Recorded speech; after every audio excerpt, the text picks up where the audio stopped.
Yes, reka nongere rero ngushimire wowe wahisemo gukora subscribe kuri uru rubuga kugira ngo tujye tubana gatanu kuri gatanu mu nkuru zitandukanye tukugezaho. Kuri uyu munsi rero nkaba ngiye kukugezaho ibintu bitanu bitangaje ku ndabo za rose musanzwe muzi akenshi zifatwa nk'ikirango cy'urukundo. Ubwo nizere ko niba ufite umukunzi wawe mwigeze mukundana byanga byakunda nka rimwe mu buzima wigeze kumuhereza izi ndabo za rose, wenda nko mu minsi y'abakundanye nka Saint Valentin cyangwa se mwasohokanye cyangwa se n'indi minsi itandukanye.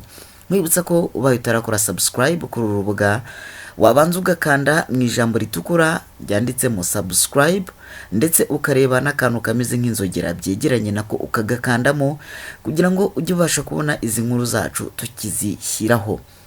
Ubusanzwe rero indabo za rose cyangwa se indabo z'iroza zikaba zizwi nk'ikirango cy'urukundo, nyamara zikaba zifite akamaro karenze kuba ari impano watanga ku munsi w'abakundanye cyangwa se ku munsi w'abakundana akenshi bita Saint Valentin, cyangwa se igihe wizihiza isabukuru y'amavuko n'umukunzi wawe. Ku isi rero hakaba hari ubwoko bwa roza burenga 150, harimo ubukura burandaranda, hakabamo ubukura bujya hejuru ndetse n'ubutwikira ubutaka. Ubu bwoko bwa rose bukaba burangwa n'ibara ryiza, impumuro itangaje, gusa hari n'izindi ndabo zihariye ugiye kubona muri iyi nkuru twaguteguriye twifashishije urubuga rw'iduka ricuruza imitako ijyanye n'indabo rwitwa Better Homes and Gardens.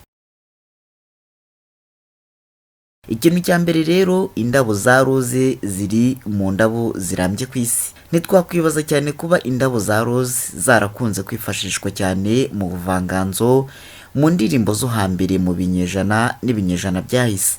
Abahanga mu by'amateka bemeza ko indabo za rose zabayeho mu myaka miliyoni 35 ishize, ndetse igitangaje kurushaho nuko hari indabo zo muri ubu bwoko zimaze imyaka irenga 1000 kuri iyi si dutuye.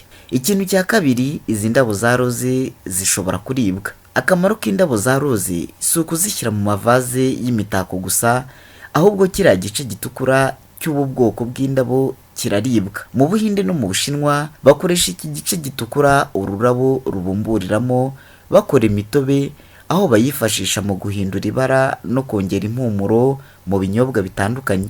Hari ubwoko bwiza bw'indabo za roza zera urubuto ruribwa rushobora no kugira ibara ritukura, umukara, iryijimye cyangwa se oranje. Izi mbuto zikaba zigira vitamine C kandi zishobora no kumishwa zigakorwamo ibirungo bishyirwa mu cyayi. Ikintu cya gatatu kuri izi ndabo, impumuro ya rose ikorwamo imibavu. Ibi ngibi niba utarubizi ubimenye. Hari imvugo yamenyekanye cyane igira iti hagarara wihumurize indabo za rose. Iyi mvugo ntiyavuzwe by'impanuka, ahubwo byaturutse ku mpumuro itangaje izi ndabo zigira. Inganda nyinshi zikora amavuta n'imibavu cyane cyane y'abagore zifashishije izi ndabo za rose mu binyejana byinshi byatambutse. Nubwo bimeze bitya, gukora amavuta muri izi ndabo bisaba ingano yazo nyinshi, kuko nibura igarama imwe y'amavuta iboneka mu ndabo z'ubu bwoko zigeze ku 2000. Ikindi kintu cya kane kidasanzwe cy'umumaro w'ubu bwoko bwa rose utari usanzwe uzi, nuko ururabo rwa rose ari ururabo rwa Leta Zunze Ubumwe za Amerika.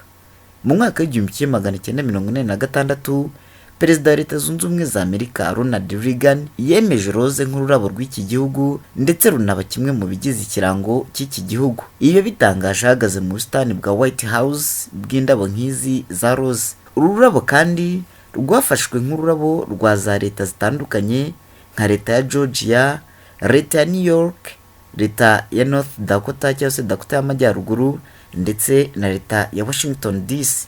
Naho ku mwanya wa gatanu w'agaciro kadasanzwe k'ururabo rwa rose nuko hari ururabo rwa rose rwigeze guhenda cyane rukagurishwa akayabo k'amamiliyoni y'amadolari ya Leta Zunze Ubumwe za Amerika. Umugabo wamenyekanye cyane mu bijyanye no kwita ku myororokere y'izi ndabo, David Austin, yamaze imyaka 15 yita kuri izi ndabo.